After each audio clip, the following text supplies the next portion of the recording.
Okay everybody, so today we're going to be telling you how to get that 100 points that you're trying to get. But before we get into that, if you are a person that has been struggling with a whole bunch of different questions in regards to your credit, trying to figure it out, how to, know how to maneuver when you're trying to work on your credit yourself, while you're trying to figure out, if you might get sued for something, if you're trying to deal with collections or bankruptcy or co-signing for somebody, I currently am giving away my ebook, Credit Questions Answered, with all of the top credit questions that I've been asked throughout the years answered in this ebook.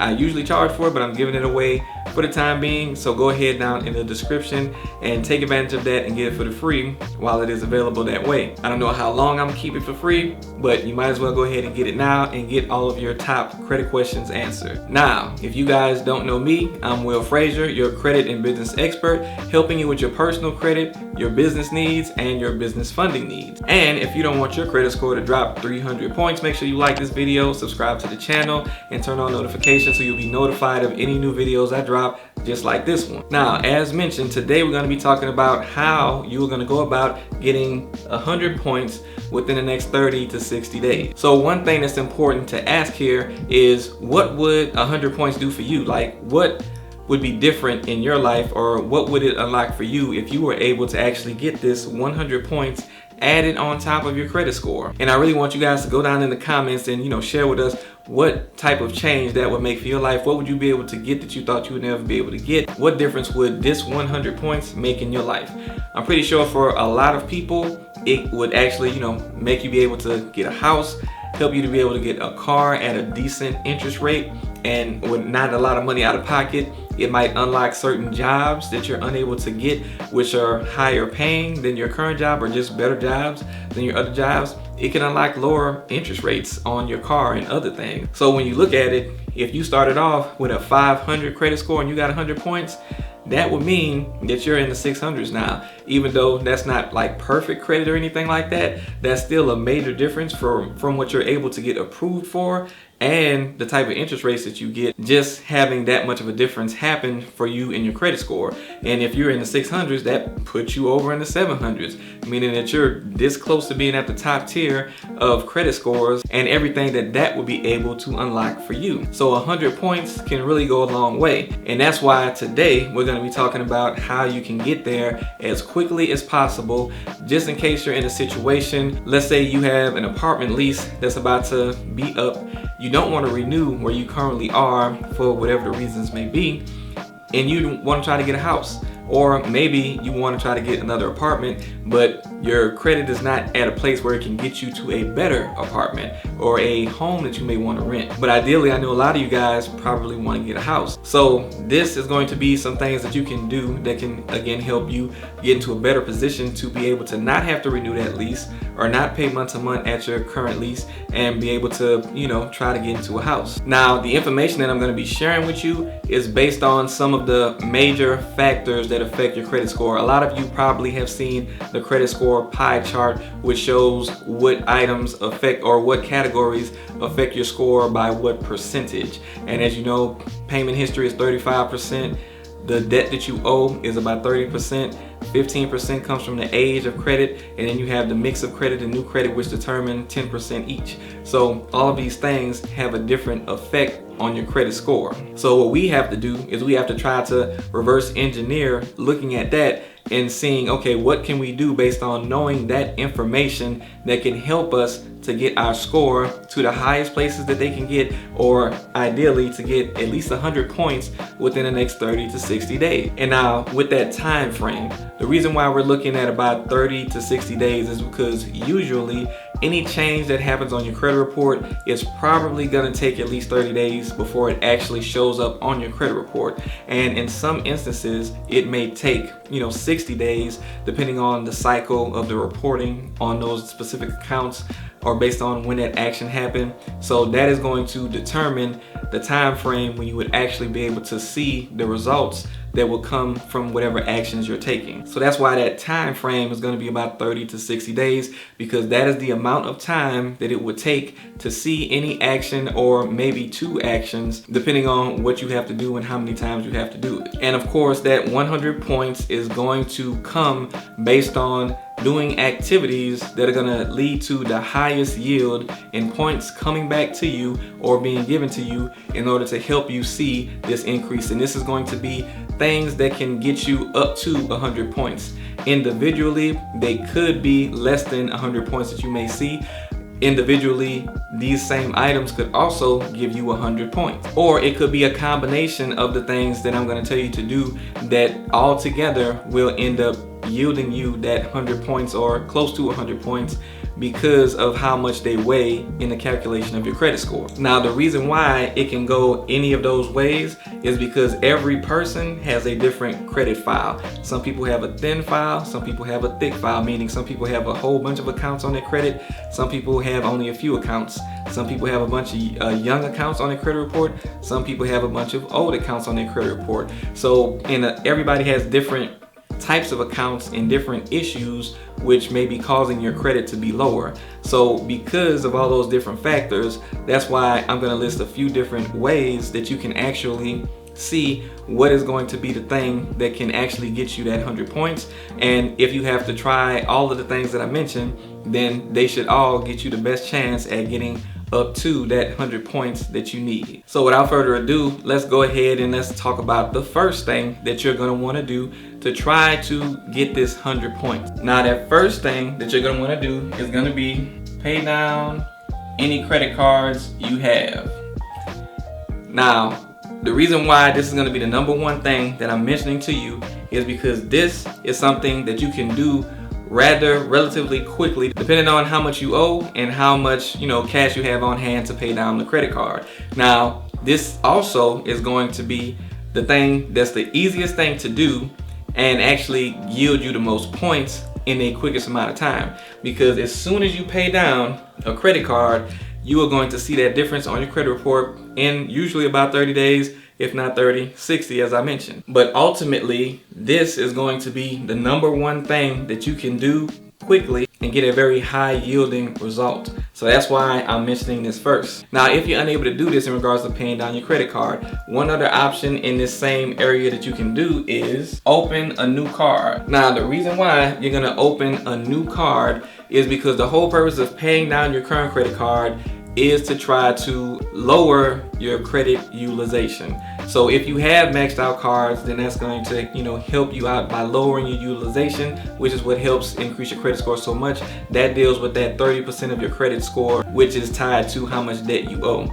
So if you don't have the cash available to pay that down, one thing that you can do, if you're able to find an account and get approved for an account that has a high enough credit limit, would be that you can try and apply for another credit card. This new credit card should need to be something that has a very high minimal limit or average limit that they give, and having that new credit limit that is a very high credit limit added to your credit profile will also lower your utilization, which will in turn help you out as far as your credit score goes. Now, I know you may be thinking also that, hey, won't adding a new account to my credit report lower my credit score? Well, in some situations it would, but the difference here would be the weight of you having your utilization paid down is going to outweigh any negative effect of having a new account added to your credit report. So that is why still doing something like this, if you can find an account that will work with you at the score that you're at, then you will be able to have another option that you can use to try to pay down or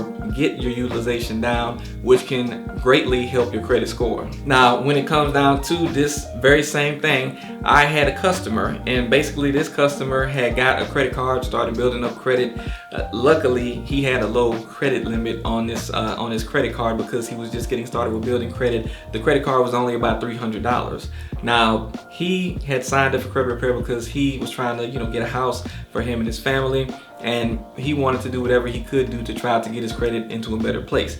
Now, he followed instructions, got a credit card to start building credit. I did my thing working on his credit, but the thing that happened was he ended up maxing out the credit card that he had. He actually ended up going over the credit limit on this $300 credit card. Now, him having a young credit file and then even maxing out a $300 credit card caused 90 points worth of damage to his credit score. 90 points. So that goes to show you how greatly your balances on your credit cards can affect your score. Now, in this situation, when he paid that credit card back down to a percentage where it needed to be, he ended up getting all 90 of those points back. And he was in a good place to continue his journey, and further on down the line, he ended up being able to get his home. But I just wanted to give you an example so you can see just how much and how effective that one thing can be. Of course, the amount of points that you get is going to vary from person to person, but that's why we still have a few more things to go over that can help you. Now, the next thing that I'm going to share with you to try to get this 100 points that we're trying to get in 30 to 60 days is going to be this: piggybacking. Now, when you do piggybacking, that is basically you being added as an authorized user to someone that credit card, so that you can try to get that boost of that you get from them having a credit card in good standing. Similar to the first option, which is paying down your card, it will add a credit card to your credit report, hopefully with a low utilization, or it will end up helping you lower your current utilization because this new card has a high credit limit and a low balance. But the additional benefit that you get from piggybacking is going to be the fact that it adds age to your credit report. So if you are a person that has a thin credit file, meaning that you haven't had credit for a long time, or you only have like 1 or 2 accounts on your credit report, something like this will greatly help your credit score because it's adding age, and it's also adding that benefit that credit cards add when a credit card is in good standing. Now, when it comes down to this, I do know people try to do trade lines in regards to purchasing, a trade line where a person that you don't know adds you onto their credit report.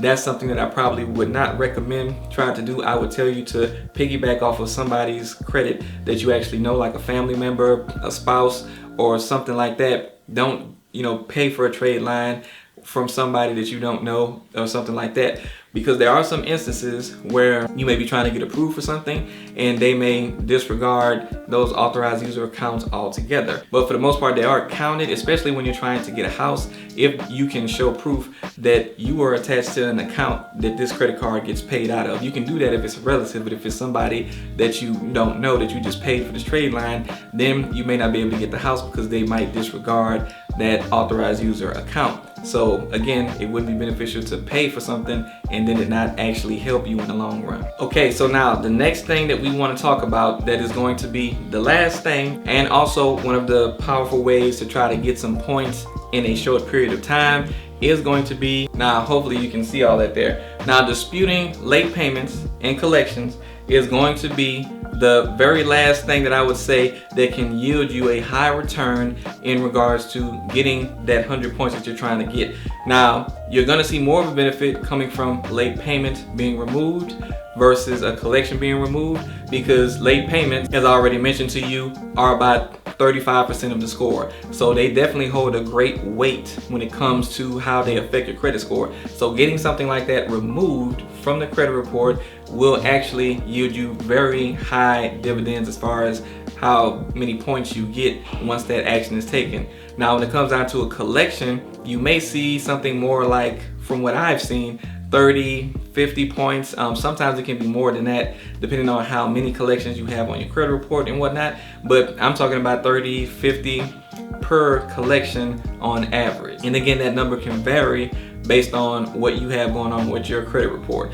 But the late payments are definitely going to be the most beneficial thing that you can try to have removed. Now, when it comes down to these late payments, now I had a customer, he was trying to get a house himself, and basically he had a late payment that was kind of messing things up for him, because that late payment was not only holding his score back, but it was also causing him to, if he was to be approved, have to have a reserve. So this guy was approved for about $1,800 as far as how much he could afford in a monthly mortgage based off of his income. But because he was going to need to have reserves because he had recent late payments on his credit report, that meant that he was going to have reserves of about 2 times that amount in his bank account. So that's extra money that he had to show that he had available to him just because he had recent late payments on his credit report. So not only did helping that late payment to come off his credit report get him back about $70 or so points, 75, something like that, he also did not have to have a reserve, which was extra money that would have came out of his pocket. It would have still been his, but it's extra money that you have to come up with and show that you have available to you, which you would not have had to do that in a scenario without the late payment on your credit report. Now again, these are going to be the things that you can do to try to get 100 points within the next 30 to 60 days. And yes, disputing can take more time, because if you're not doing it the right way, it can take a longer, time frame to actually get those type of results and see the benefit of that. But because you can send a dispute and you can get a result within 30 days, and if you send out 2 disputes, maybe 60 days, it's possible for you to be able to see these type of results in this area as well. Even though it doesn't happen that fast for everyone, I have seen it happen through the process. So now, just to summarize what we went over already and what you need to do to try to get that 100 points within the next 30 to 60 days, what you're going to want to do is pay down any credit card debts that you have. You want to try to open a new credit card if you can't pay it down, but you want to get an account that's going to have a high credit limit, or usually gives out high credit limits, and somebody that's going to work with the score range that you're currently at. You want to try to piggyback off of a family member or a spouse's credit card to try to add some age to your credit report and get the same benefit that you would get from that first method. And also, what you want to try to do, if you still have collections or late payments on your credit report, trying to dispute those, but disputing them effectively is going to be the way that you are going to also be able to see a big benefit and hopefully get that benefit within 30 to 60 days. And again, you might have to do all 3 of these things in order to try to see the benefit that you need. You might be able to do one of the 3 and still end up seeing that benefit come to your credit score. But these are going to be the things that you want to try to aim for if you're trying to get that many points that quickly. Now, if this information was useful and helpful to you, please make sure you like this video and subscribe to the channel so you can see more information like this. And also, just in case you are trying to do disputes, I'm going to send you to a video where I actually show you guys what you should be putting in a dispute letter, because you should be doing letters versus online disputing. And check that out, and hopefully that'll help you along your credit journey. Thank you for sticking around to the end of the video, and I'll see you guys next time.